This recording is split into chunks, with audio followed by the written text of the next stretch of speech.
నాటి ఎంపీ రఘురామకృష్ణరాజు గారిని custodial torture దాంట్లో ఇన్వాల్వ్ అయినటువంటి సునీల్ కుమార్ నాయక్, నాటి CID chief Sunil Kumar chief, Sunil Kumar Naik DIG, Sunil Naik CID chief ఏమో సునీల్ కుమార్. అవును.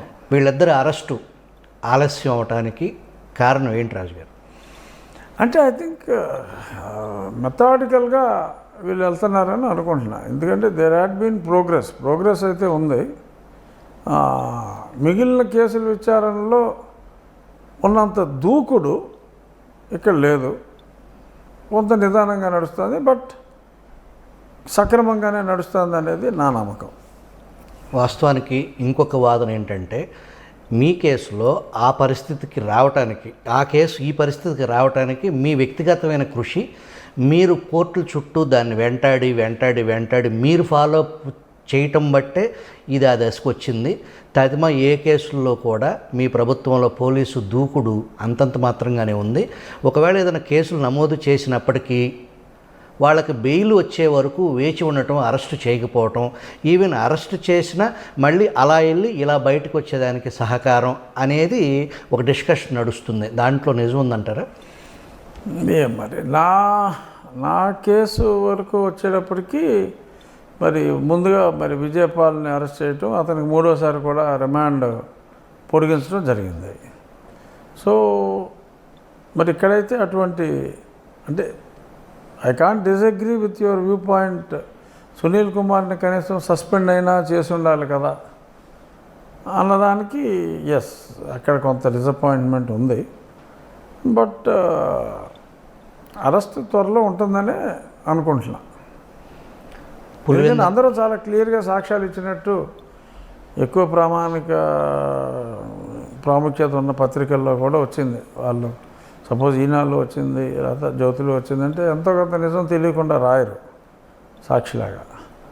సో మరి అందులో కూడా వాంగ్మూలాలు అందరూ ఇవ్వటం, డాక్టర్ ప్రలోభ పెట్టడం.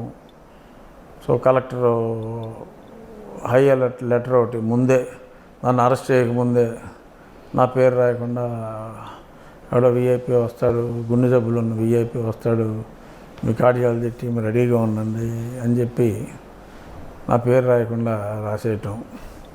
ఇదంతా ఒక కూప్ అనేది చాలా స్పష్టంగా అర్థమైపోయింది.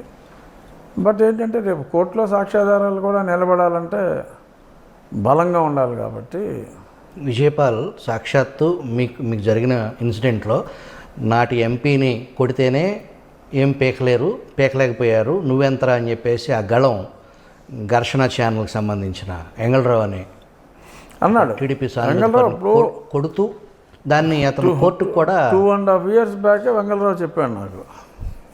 దాన్ని అతను కోర్టులో కూడా అతను కొట్టారని చెప్పేసి కోర్టుకు కూడా ఇలా అన్నారు, మిమ్మల్ని ఉదహరించిన దాన్ని అఫిడవిట్లో అతను కోర్టుకు కూడా సబ్మిట్ చేశాడా అన్నమాట నిజం. నాకు అప్పుడే చెప్పాడు అతను. ఆ రూముకు కూడా త్రిబుల్ ఆర్ రూమ్ అని పెట్టి, త్రిబుల్-ఆర్ని వేసేసింది ఎక్కడారా ఎంపీని అని చెప్పి మరి మిగిలిన వాళ్ళు కూడా ఆ ర్యాన్సమ్ అంతా అక్కడ కలెక్ట్ చేసేవారని సునీల్ కుమార్ గైడెన్స్ ప్రకారం. ఆ బరితెగింపుని, ఆ వెరపు లేకపోవటాన్ని ఎలా చూడాలి రాజు? బాధ అనిపిస్తుంది డెఫినెట్గా. ఈ విజయపాలెం అసలు నాకేం గుర్తులేదు, ఐఎమ్ నీ గజని అంటున్నాడు, అంతా మర్చిపోయాను అంటున్నాడు. సో గుర్తులేదు, మర్చిపోయా, తెలియదు గట్టిగా మారితే నువ్వెవడని అన్నాడు అటానికి. ఇలా వాళ్ళు మొత్తం ఆ పాత వైఎస్ఆర్ గ్యాంగ్ అంతా కూడా గుర్తులేదు, మర్చిపోయాను అనేది ఒక తారక మంత్రంలాగా అరెస్ట్ అయ్యే ముందు ఉపదేశం ఇచ్చి పంపుతున్నారు. వాళ్ళు మర్చిపోయినట్టే నటిస్తున్నారు.